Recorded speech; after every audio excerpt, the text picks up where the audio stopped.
Hello, welcome. Thank you so much for joining us. We're going to get started in just a moment as folks are coming into our webinar today with Mauri Schwartz, President and CEO of Career Insiders.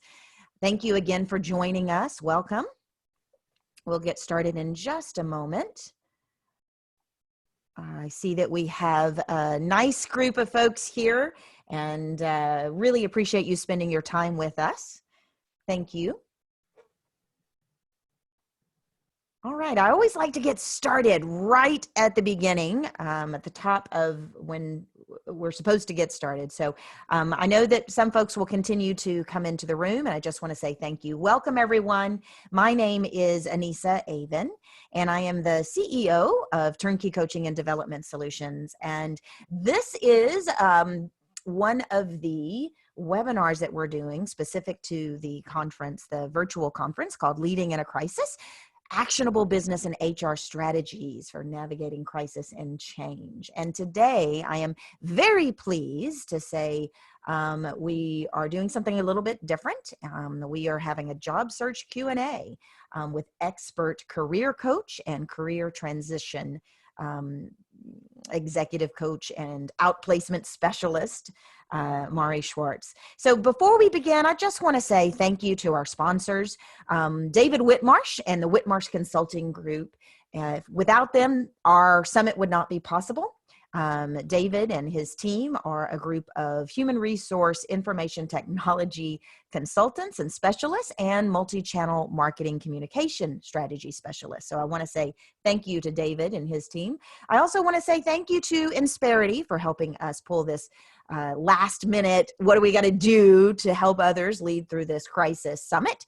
And Insperity, as their gift, if you're in HR, we happen to know that your budgets and plans and strategic priorities for 2020 have been completely upended. So Insperity is offering as a free gift, a free HR financial analysis report and debrief.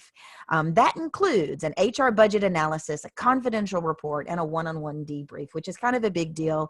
Our partner over there, our business performance advisor, will spend anywhere from 3 to 10 hours supporting this analysis. So don't hesitate to take Insperity up on that offer.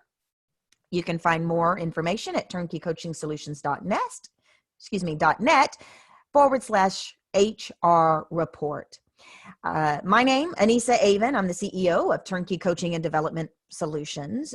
We provide enterprise learning and development solutions, everything from outplacement services to virtual training to coaching, training, facilitation, strategic management, and crisis management in today's day and age as well. But here's what I really want to share with you. About 3 weeks ago, 4 weeks ago, when we knew that the crisis was going to upend our world, economically, health-wise, personal-wise, all the above, I went to my team and I said, what are we going to do? Not just about surviving ourselves, but to serve, to help.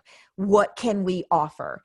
And I'm really proud to say that the team put together what would typically take about 90 days to pull off in a matter of about 10 days, a Leading in a Crisis, Actionable Business and HR Strategies for Navigating Crisis and Change Summit. We have 40 plus speakers on the books every Wednesday and Thursday in April and into May. So do check back often to see what other talks may be of interest to you. And if there is a topic, a webinar that you would like for us to pull together, don't hesitate to reach out. I will scour our network of experts and their network of experts to bring that to you. I want to mention very briefly a couple of freebies. There is a really amazing free job report research compilation that Mauri, hello Mauri, I should have said hello to you earlier, that Mauri put together, and she's making that available for free. You can go to turnkeycoachingsolutions.net free job search guide and get access to that. That has top tips for a winning resume, what hiring managers are looking for when they're screening a resume templates, cover letter examples, interview prep guide, job search process and resources, and recommended reading list. even unemployment help and resources. So I encourage you, if you're in this uncomfortable position of finding yourself in a career transition, grab that guide. It'll save you some time of doing all that research and effort on your own. Finally, if you're in HR, I do want you to also know that we have a really great guide from the Wimbush Associates, who are also working with us in our outplacement programs. It's a guide on how to compassionately conduct layoff meetings with your employees. And you can learn more about that at turnkeycoachingsolutions.net/outplacement gift. And the O and the G in outplacement gift are case sensitive. So super excited to have Mauri Schwartz with us. Mauri is one of the leading career transition experts in our country. She has been doing this work for a number of years. She's a frequent speaker. She's an adjunct advisor of career services at the Haskell of Business, University of California, Berkeley. She has this unique combination of having an MBA education and years of being a career consultant as well as executive coach. So Mauri, tell us a little bit about you and what we're going to chat about today.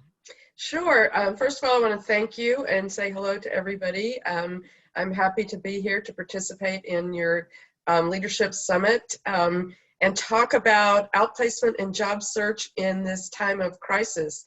It's a time when we're all just, going around a little bit crazy, doing things we wouldn't normally be doing.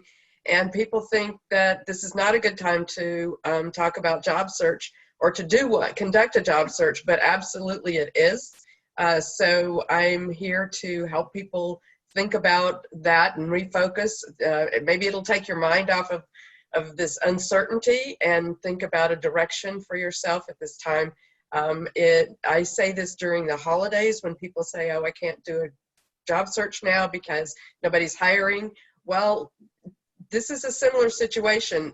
It isn't true that nobody is hiring. A lot of people are laying people off. I'm assuming we might have some people here who have been laid off, and I'm really sorry for that. It's a time when people have hiring freezes, and it's a time when this process is moving more slowly. However, it's still happening in certain areas, and so I think this is a really good time to go because everybody else is staying home thinking they don't need to search, and the competition isn't as great. And that's my my theme during the holidays. It's my theme now for you. So if you're in job search mode, this is the time to really rev it up. Don't expect things to move quickly. During a busy time, the interview process and the evaluation process takes longer than the people searching for jobs expect or want. So just know that this is going to be a little bit longer. But also, it's a time, back to the part where companies are laying people off. Nobody wants to do that. Nobody wants to cut back, and it's got to be so hard for so many managers and HR professionals and executives right now. And what they need to know is that there are solutions to this. There's a positive piece. When the outplacement consultants who help clients announce the outplacement, the layoffs, and the people in the company who announce it, they're all in a place where things are bad and sad and unhappy and disappointing and frustrating. And what job search coaching and outplacement does in terms of outplacement job search coaching is it provides the silver lining. It provides the positive. So that's what I'm here to talk about. I've been doing this for nearly 20 years. Yes, I'm old. I've been around for a long time because that 20 years is on top of a career in technology, starting out as an engineer, moving into sales and marketing consulting, and to recruiting on the tech side. That was my transition, and then I started helping people get jobs. And I work with people across all industries and all professions and functions within those companies. I work with all levels from college to CEO, college grads to CEO. Most of them are mid to senior level. but I've been doing this for a long time. And if you take my whole career, what that means is I have been in a position to look for jobs. I have interviewed. I have created my resume. As a recruiter, I have rewritten candidates' resumes. I have talked to clients about them. I have watched and observed how hiring managers evaluate candidates. And this is, yes, I've been around for a long time, but things evolve. And I'm always on top of this because think about it, many of my clients are hiring managers. So I'm always getting up to date. How do you look at a resume? How do you interview? What do you want to see from people? So I'm always in touch with what's going on and what's happening today, and how we can move forward and how I can help you move forward. So that I work with companies to providing outplacement. I work with a lot of individuals who are in career transition or just want a better job, or it's time to move on, or they're looking to move up in their own organization. So some clients are interested in succession planning, knowing that they have a heavy population of baby boomers seeking to retire, and they want the people in their organization to be able to present themselves as well as someone from the outside would. So that's a lot to chew at one time, but it's, I will say one thing back to the silver lining. People sometimes ask me when I say outplacement if I'm like the George Clooney character in, I think it was Up in the Air, where he went around announcing layoffs in corporations all over the country. And I go, no, I'm the one who delivers the happiness after Yes. been around. Yeah, well said. There's so many questions that what you just shared brought up for me. So the first thing I want to say is if you've joined us and you have a specific question on your mind, please submit it in the chat box or the Q&A box, whichever you prefer. We want this webinar to be for you and about your unique questions and needs related to what's going on for you or related to what's going on with your workforce or your laid off workers, your furloughed workers, et cetera. So in the meantime, one of the first things that came up as you were talking was where does a person begin? If you had to say what a job seeker's first or most important priorities are to be prepared to find their next career, find their next job, what's that biggest priority, the best priority for them right now? Well, I think it's really important to first focus on a target. A job search is a marketing and sales campaign. So the first part is marketing, and you want to make sure your target position or positions are defined, that you're clear about them. It could be the same type of job. For most people, it's going to be the same type of job they've been working, but in a new company, a new organization. But what I would say is to look to see what's out there. Look to see, the low-hanging fruit, so to speak, are the jobs that are posted. And I like job postings on LinkedIn and Indeed most of the time. For nonprofits, there's idealist.org and a couple of others. And there are a couple of other specialists for different fields, but pretty much, Indeed and LinkedIn and Glassdoor is getting better about its job postings now. Look through and see what you like. Even if if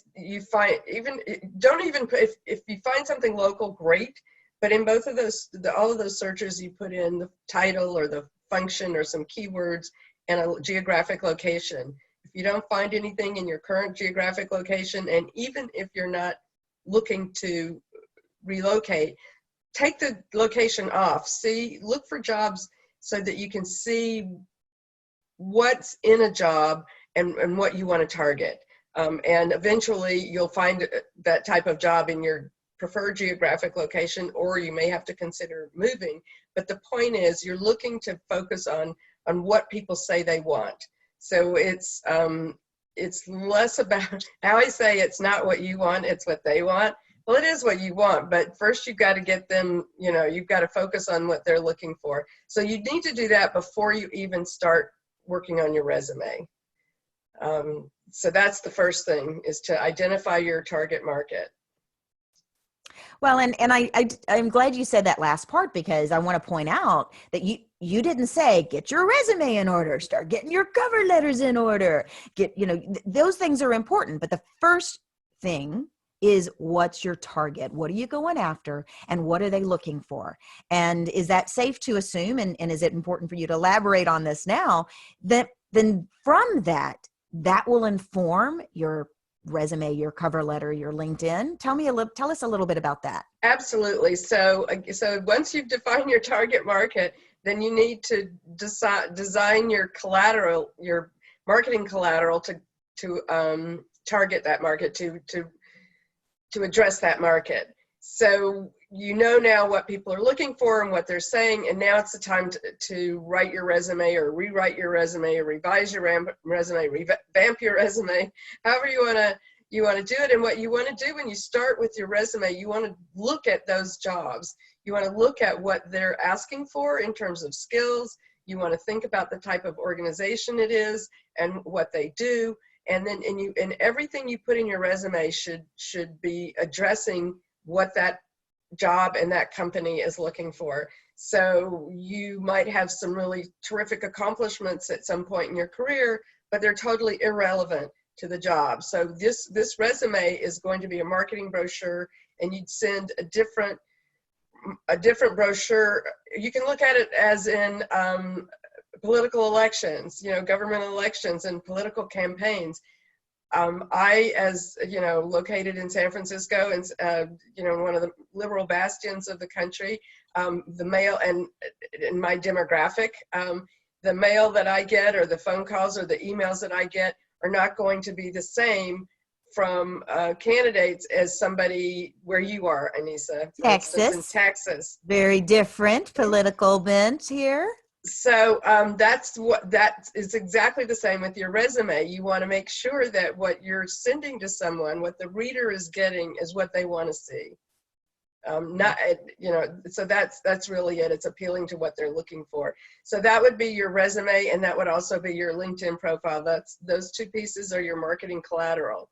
Now you can have different versions of your resume. And I'm a big proponent of customizing your resume for different opportunities, but you only have one LinkedIn profile. So the LinkedIn profile will just need to not be inconsistent with any of your versions of your resume. So for some of you, there may be less information on LinkedIn, and for others, there might be more. Generally, I like the LinkedIn profile to reflect the resume. And to match the resume. You definitely don't want to have different dates and have jobs on your LinkedIn profile that you don't have on your resume. People will look. If you send in your resume, they're going to look at you on LinkedIn. And by the same token, there are many recruiters who recruit from LinkedIn. So you want to have enough information on LinkedIn so that they can say, oh, you're someone I want to call. So okay, that's very helpful. Yeah. Valerie was asking that specific question around, okay, I tailor my resume to each job, got that. But am I supposed to update the LinkedIn? And what I just took away from what you said is LinkedIn should be consistent, but your LinkedIn can be more elaborative as far as this job may focus on a particular technology piece that you're looking for, whereas LinkedIn is going to include that, but it may also include your work at nonprofits or your volunteer things or other pieces that you can't fit on your resume. Am I getting that? Well, that could be the case. Okay. For more often, sometimes there's less detail on a LinkedIn profile if you have some very different resumes. So that, again, you don't want it to be inconsistent, so that you might not put all of the details that you might put in a resume for a particular job. So that's why I say it could be more or it could be less. Okay. So I know in past experience, there has been folks that we've worked with that are resistant to a new resume for every new job. What do you say to that? And well, I get that a lot, and I just go, well, I mean, do you want to conduct a good job search, or do you want to be lazy about it? And that may be harsh to say, but to do a job search the way I coach my clients takes more time and more thinking than, I mean, people don't want to do this. People do not like to do job searches. They do not like to do their resume. They don't want to interview for sure. It's just not there. They'd rather be doing almost anything. This is a time when people would rather clean the bathroom or do their taxes than to do this. I get it. But as long as you're going to do it, as long as you have to do it, then do it. Take the time to do it right. You might not apply to as many positions, but you'll be, you know, it's the quality versus quantity type of thing. And sometimes I refer to this as you can say, there's the old phrase about, or the analogy of comparing a shotgun to a rifle approach. A shotgun, you just spray a lot of stuff out there, whereas a rifle, you focus. And I sort of look at it as a one step more as a sniper, because you know, if you're a sniper, you're really, you know, sleuthing out where, you know, what you need to say and what you need to be and how to get your target. I know that you're not killing anyone here. And I'm not a gun person, but it just seems to work. Now, one thing I do get from people is that they say, well, I tend to address the differences in my cover letter. Mm-hmm. So they could say, well, I keep my resume the same, but I describe specific experiences or stories in my cover letter. And here's my answer to that. The vast majority of cover letters are never read, ever, ever, ever. And most of the ones that are read after they've seen something in your resume, and they want to go back and say, well, let's see what they said in their cover letter. Because they don't have the time. The hiring managers, the recruiters, they don't have the time to read all of everybody's anything. Sometimes they don't even read all your resume. So they have to make decisions quickly about proceed or not proceed. And there, you know, lots of people applying for jobs, even when it was a hot market for a job search, and, you know, and there was a lack of talent or a low, not enough talent in the tech industry. They still need to, you know, they still need to be able to evaluate those resumes. And the cover letter's not being read, then your resume has to stand alone. Yeah. So you can do it the way you want to, but I'm telling you, I've just seen this over and over again. So you could get a look at your resume and they don't see it. They don't, and that maybe at most 10 or 12 or 15 seconds that they look at it. If you haven't grabbed their attention in the first 1/3 of page 1 of your resume, then you've lost them. Well, you bring up the next really good point, and then we've got a question I want to share with you. Theories around 1-page resumes, 2-page, 18-page, you know, what's the truth here about, you know, especially for executives or professionals that have had various careers? How are they supposed to squeeze that into the right number of resume pages? What's your take on that? Well, I would say for the most part, a 2-page resume should be your guide. If you're young and or new in your career, or maybe you've been working at one job for a while and it only takes 1 page, then it's 1 page. More than 2 pages, you've got to really need to have a good reason for that. Academic resumes are going to be longer because they're going to be putting in presentations and publications, and they could go on for pages, but that's what is expected. Okay. But for the average business person, 2 pages should do it. There are times when I will, you know, for certain clients will go in, you know, be 3 pages. More than 3 pages ever is just, except for those exceptions, is just, nobody's going to read it.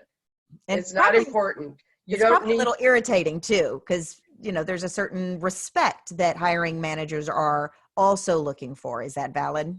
Well, that's a good point for Brittany. So thank you for bringing that up. It is, you want to, again, it's all about, you know, appealing to your target.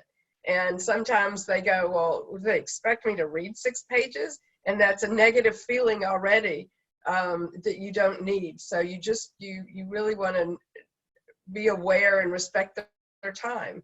And if it's something you did 20 years ago, it's unlikely they're going to be that interested in seeing it on a resume. It might be something that comes up in an interview, but the resume is not to tell is not a historical document. It's not your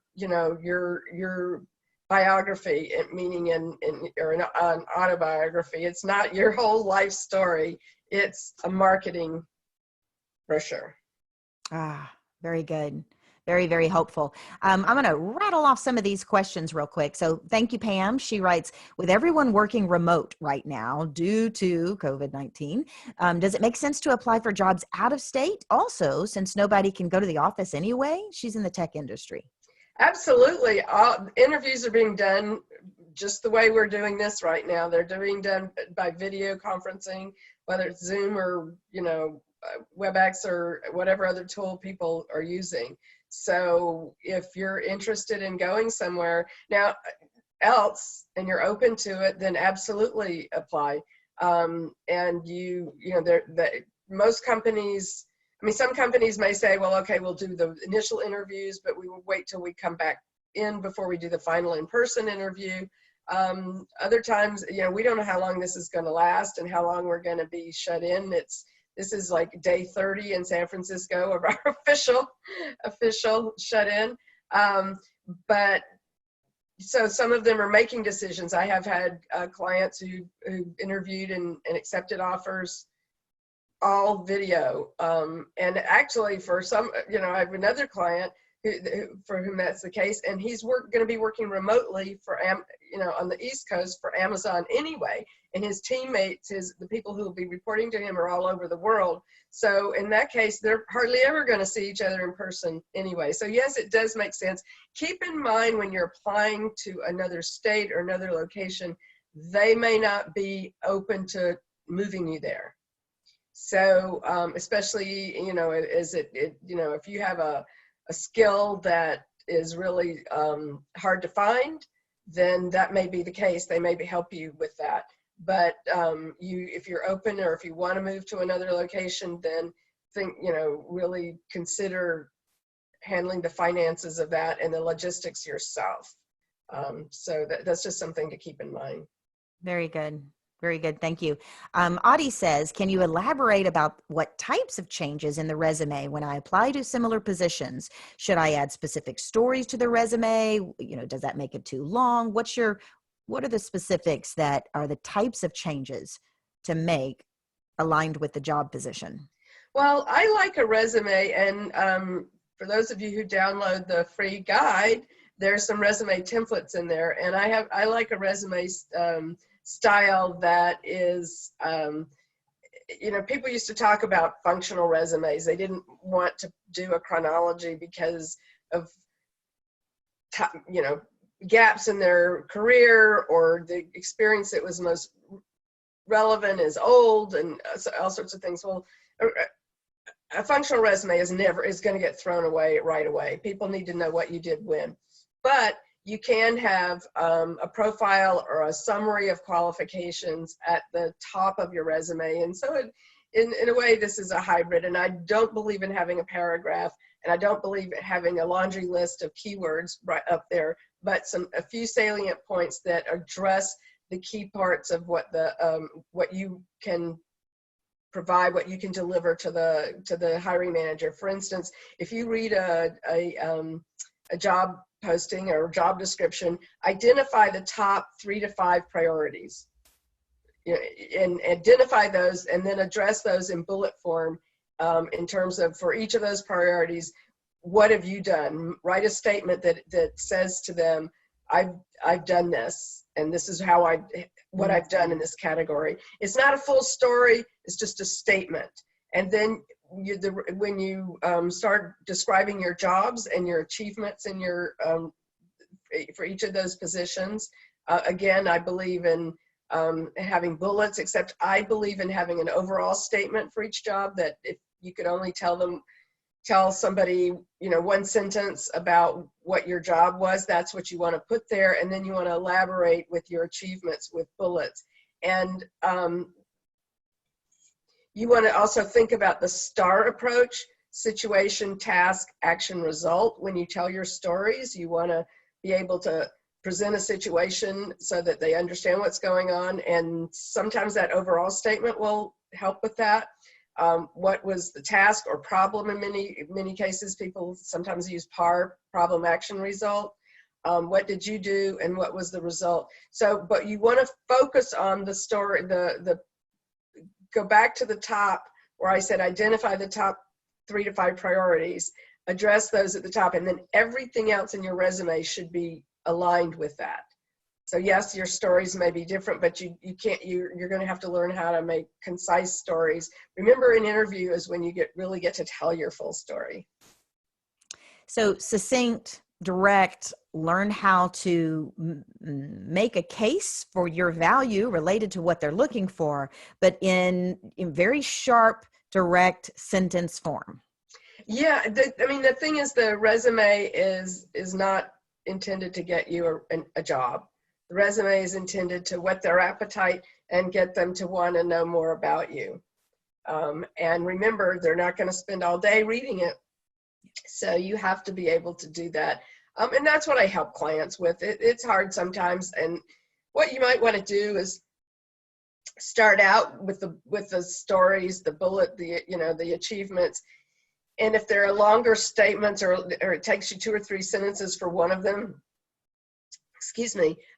write it out that way, but then go back and edit and edit and edit. We're all used to doing that. I mean, there's some forms we fill out and, we want to say a lot and it's only going to let us do 100 words or, 2,000 characters. There's some LinkedIn fields on your profile that, you can't go forever because they limit you. So just keep thinking about that when you sort of hone the statements. Yeah, that's very helpful, which brings me to the next question is specifically about, how do you stand out? How do you grab their attention in the first part of your resume, which you've shared a little bit. But I also want to ask, so how do you stand out? How do you be the one that makes it to the top just based on, what you've put into your resume? But also, what is your opinion of doing things differently? Do they stick to the standard? Here's what your resume needs, or what happens when people color outside the lines? 2 questions, I know.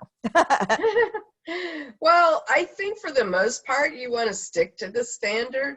Obviously, if you're someone who's a graphic artist or a videography or someone who works in areas that involve some art to it, then you might want to show that in a way, but you don't want to put you don't want to really put a lot of graphics in your resume, because that resume is going to be read first by an applicant tracking system, and some of them use AI, and they're just going to be confused by all of that. So it doesn't really help you there. And the hiring manager and the recruiter, they are not going to be, you're not going to appeal to them anymore by having a pretty resume. I mean, it needs to be professional looking. It needs to be neat. I'm very picky on how things are aligned on a page and all of those sorts of things, because it needs to look appealing as well. But pictures and those sorts of things really don't help that. I think there was another part of your question, and I'm sorry, I don't remember it. No, I think that, the first part was about, okay, so if you're not coloring outside the lines and pictures are not advisable, how do you stand out? Well, you stand out by your achievements. So wherever possible, quantify your achievements. In a lot of things that you've done, it may not be quantifiable, but when I mean quantify, you want to make sure that you want it to be results-based. You have to show not just you did something, but what was the positive impact on the organization. If it had a negative impact, tell a different story. Don't tell that story, right? So if what you really want to talk about, where you made a difference, what you did that moved the needle that someone else might not have. So if you can quantify that in decrease cost, decrease the time to do something, increase sales, increase productivity, enable the company, your software enabled the company to market to a whole new clientele, all of those things. You could have developed the first ever guide to something or process. Talk about that, and talk about words like first ever in the organization. Use words like initiated. You want to make sure you use verbs that are expressive and descriptive, and not the same ones. I use a thesaurus. I do use one online. Thesaurus.com, it leaves a lot to be desired though, but because I can think of words sometimes that they don't. It's pretty simplified, but still use different words, and use words if you're, spearheaded, initiated, led is, and managed. Those are words, but you really want to focus on how you made a difference. Beautiful. Recap, it's about quantifying those results and finding the language that is the marketing language. Right. And like I said, it's not always quantifiable, but a list of your duties or responsibilities is not a resume. That's a job description. That's what you got when you took that job in the first place. So you don't want to regurgitate that on your resume and, said that there's some things that you will have to say what you do every day if it's, for some positions, but what difference did you make? Excellent. So we have a lot of questions. I'm going to read them off. So is it worth it to hire a resume writer? Well, since I am a resume writer, it could be.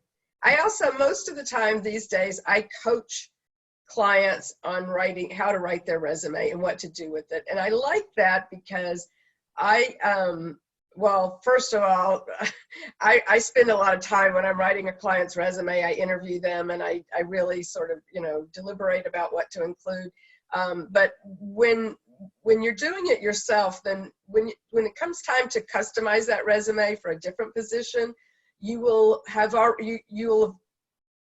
absorbed all of the information and all the guides that I'm giving you in terms of being able to do a better job and make changes and target a different position.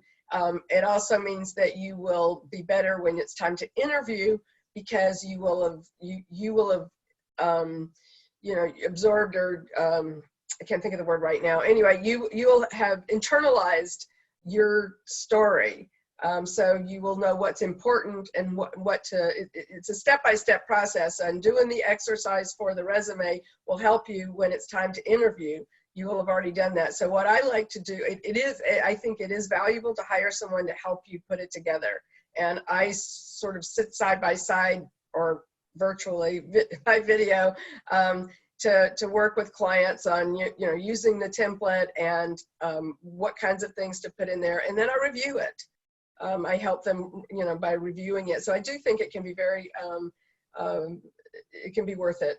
I mean, of course I feel it can be worth it because I provide an asset, and that's what I do. Well, and you've been doing this for 20 something years. So this is also about, leveraging experience from many years of what used to work that suddenly didn't work, mm-hmm. and all of the above. And one thing that I just took away from what you said too is that it's one thing to sit down with Microsoft Office and type out a resume. It's a whole nother thing to look at it as your story, as your brand, as your marketing message, as in what I put here and how that maps to how I show up in the interview. Exactly. It's for a given job and company, it's your story, and those are all the pieces to it. Very good. Tell us, thank you, Bettina, for asking this. What does the S stand for in STAR? And if you'll repeat also the STAR and the PAR. Sure, no problem. The S is for situation. So it's situation, task, action, result. And some people use PAR, which is problem, action, result. And that takes the S and the T. So the S, you want people, when they look at your achievement, to understand the environment that it's going in. And I just said short, concise, or not short, but concise statements. So sometimes this is hard to balance. I realize that, but you have to sort of get out of yourself to be objective. If I write about this, are they going to know what's happening? So part of the situation is the company or the organization you're in. So if it's a company that everybody knows, like Facebook, people know what they're doing. On the other hand, they may not know where you are in that organization and what a certain department name means. So you want to make sure that you've expressed that to them. If it's an organization that nobody's ever heard of, then you might want to have something that tells them about the organization. Okay, that's very helpful. Do you have some key insights for the interview process for a job applicant? For example, I work in tech and often have at least 3 interview rounds, sometimes as many as 4 or 5. So what insights do you have around the interview process? Well, I'll go back to my tried and true phrase. Remember always, it's about what they want, not about what you want. And yes, you're looking for, is this the right place for me? Is this the right job for me? Those are things that you are going to be evaluating while you're going through the process anyway. You will be asked, part of an interview is to be able to answer their questions and tell your story. An equally important part of the interview would be the questions you ask them. And I always say that the questions you ask an interviewer can provide as much information to evaluate you as the answers to questions you've given. Now, obviously, in a tech interview, there will be a lot of tech pieces, and you may have a coding. I don't know exactly what your role is, but they're going to want to find out what your technical skills are, so you need to be prepared, knowing what their environment is like, and you need to be able to talk about that. You might have to do a whiteboard exercise or some presentation. But for those, I know those interviews are long, and a lot of people want to assess those skills. But the rest, so brush up on what you need to know. I mean, I have a client, and his is a longer term search, but he's got some good C++ skills and Java skills, but his Python isn't so great. And otherwise, he's a genius, actually. But I've got him doing Python coding because when he interviews, they're going to do, they're quite likely to do that. And, he just needs to be used to it. For the other types of questions you get, again, for the several different interviews, keep in mind that when you're interviewing, let's say you go in and you interview with 5 people separately, remember that each of those people will not have been in the interview with the other person. So you can ask the same questions again. Just try to keep it fresh. I know it's hard. Yeah, for sure. Pam, let us know if that answered what you were looking for. I think that the study of how to show up in an interview is probably very worthy of further study. What recommendations or resources would you suggest if someone hasn't, for example, been on an interview in a while? How might someone really get their chops ready? Well, I think working with a consultant, coach is really a good exercise. I do a lot of interview prep, and especially these days, and it's just a matter of getting that story down in an interesting way, and one where you have to keep that attention. So I work a lot with clients to help them. Many cases when you tell a story on the resume, it's situation, task, action, result. It may flow that way. In an interview, you may want to put the R first. So you might tell a story and you want to put the impact at the beginning of the story, because that's when they're most attentive. If your story goes on for too long, then they may be looking straight at you and be asleep.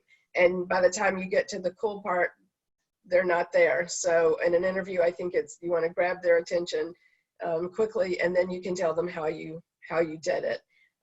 So I think, even if you don't use an interview coach, use video and watch yourself and record it. I mean, you can get Zoom and you can sit there and do yourself and record it, and then you can watch it.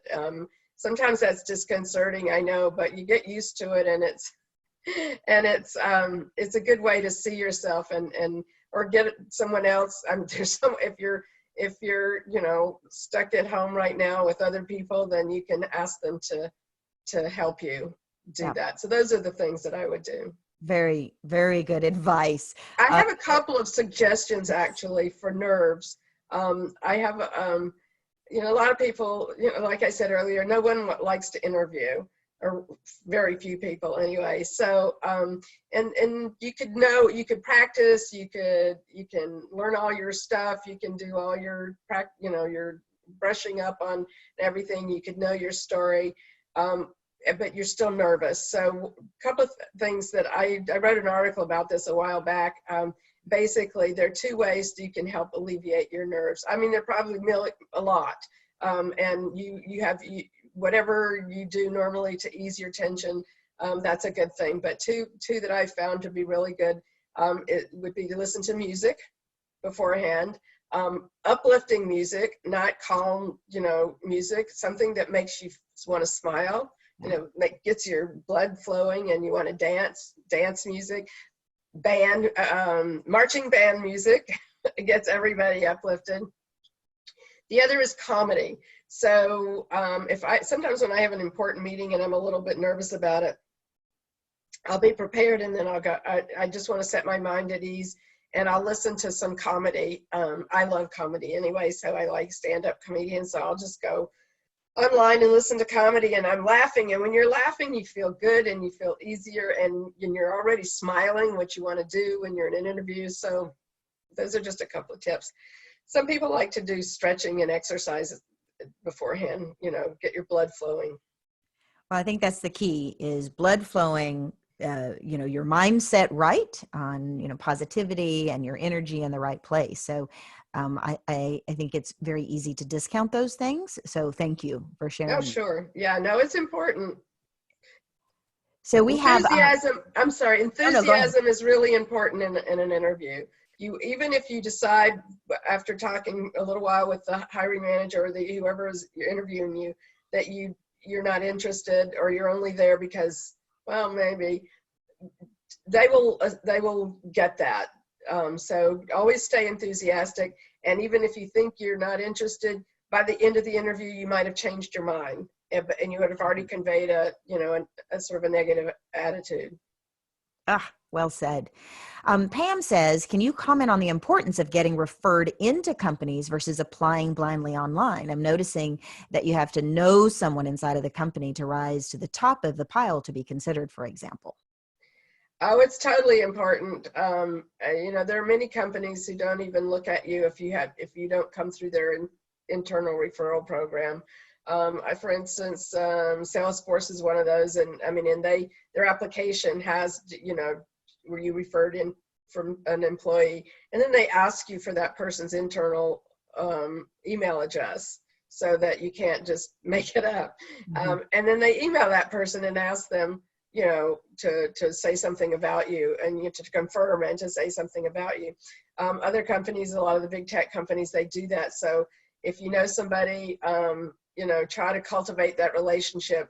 Asking a stranger, sometimes it really doesn't usually work out very well because they can't speak to you. But in some cases, if the company has an internal referral bonus plan, there's an incentive to do that. But you should still apply the way they tell you to online. I always say apply the way they tell you to, but don't hold your breath. So what if you don't have someone? I believe in all my job search strategies involve identifying the decision maker. So here's where you're a salesperson. You've done all your marketing, and now you're a salesperson. Well, every good salesperson wants to identify the decision maker. They get you know, unless your job, and I know that many of you are in HR, but unless your job that you're applying for is in HR, then the decision maker is not HR. They are a gatekeeper, and they provide a fabulous, you provide a fabulous service for the organization.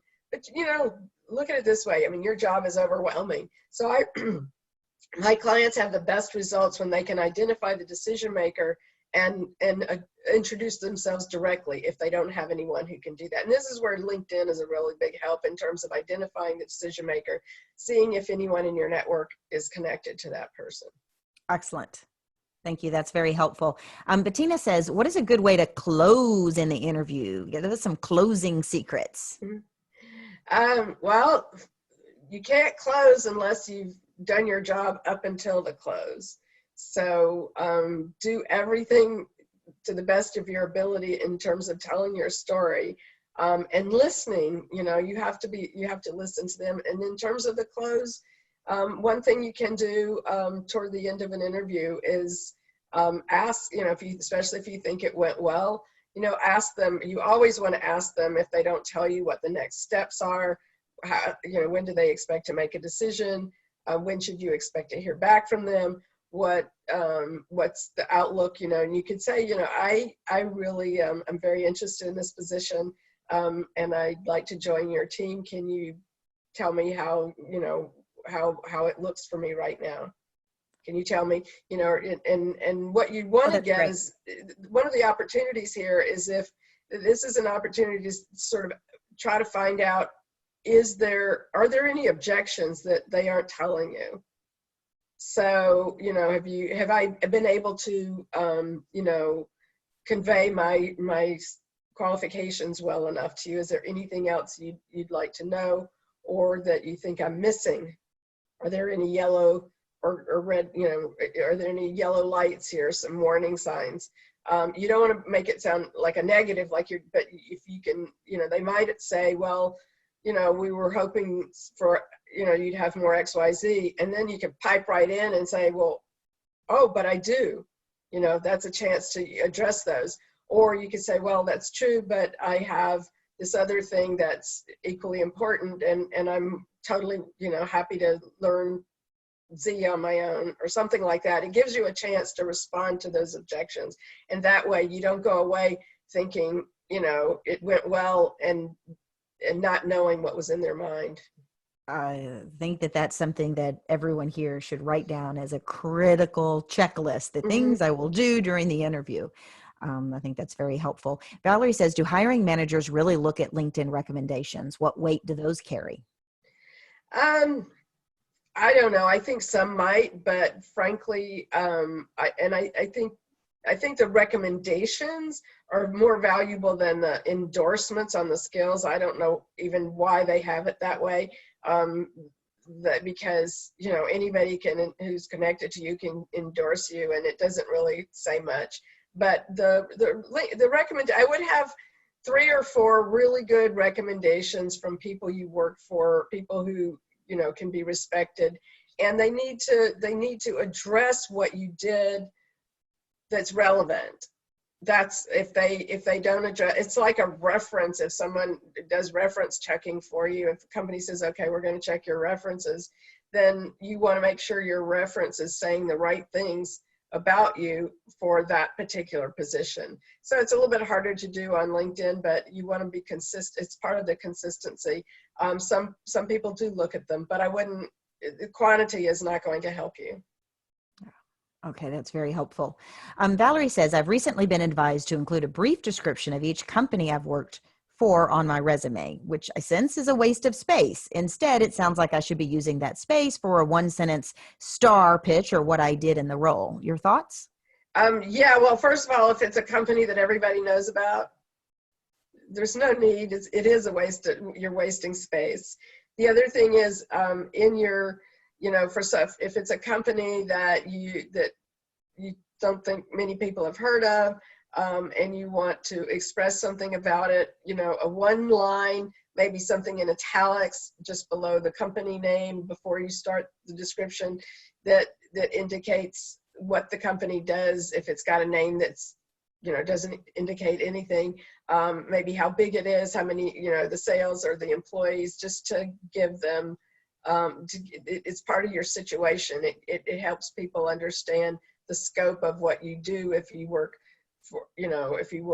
for a multinational corporation, or which people should probably know about, but sometimes not, or if you work for a small company in a certain field, and you had a bigger role, but it was a smaller company. So that's really what's important about it, is it helps you with the situation. But if it's obvious, don't include it. And for instance, and if you have one of those italicized lines for one company, you don't need it for everyone. You don't have to be that consistent on your resume. So if it's eBay that, is one of your companies, and some other small company that we don't know about is another one, just do it for the one that needs it. Okay, that's very, very helpful. So folks, we're coming up to the end of our time today with Mauri. If you would take a moment to just write in the chat box, one thing that you're taking away with your, from this conversation, one thing that you feel like was helpful. And if there's anything that we left off, go ahead and include that too. Perhaps we can have another opportunity with Mauri down the road. So couple of things. Someone has asked again, how do they get that free job search guide? And Paige actually sent that to all panelists and attendees in your Zoom chat. It's turnkeycoachingsolutions.net/free job search guide. You go to that link, you enter your information, and you'll have that PDF downloadable right away. Couple of things I want to share with you guys. So I'm going to share my screen again, including how to get a hold of Mauri. Oops, I should share the screen. Where's my button? There it goes. All right. Okay. So yes, that job search guide. Thank you again, Mauri, for putting this together and making it freely available. Inside that turnkeycoachingsolutions.net/free job search guide are the tips for winning a winning resume, what hire managers are looking for, resume templates, cover letters, as well as other resources. So definitely check those out. If you're in HR and you're in the unfortunate position of having to displace workers, the outplacement guide on how to communicate and conduct layoff meetings is also very helpful. turnkeycoachingsolutions.net/outplacement gift. We have a number of outplacement and career coaching packages on turnkeycoachingsolutions.com. Don't hesitate to reach out to myself or to Mauri if we may be of service and assistance. I was going to try to find somewhere here. I have Mauri's contact details. So let me put that up on the screen so you guys can make sure you know how to, there we go. Get a hold of her. Mauri at careerinsiders.com and 415-391-1794. Mauri, what last minute advice do you have for us? Be positive. It's doable, and they're going to hire someone, so why not you? So smile, put on your smile and just go for it. And contact me. I'm always here to help. Awesome. Mauri, this was truly a demonstration of your expertise, and I really appreciate it. And thank you, everyone, for joining us. Do share with others, and we look forward to supporting you. Thank you, Mauri. Thank you. Bye-bye.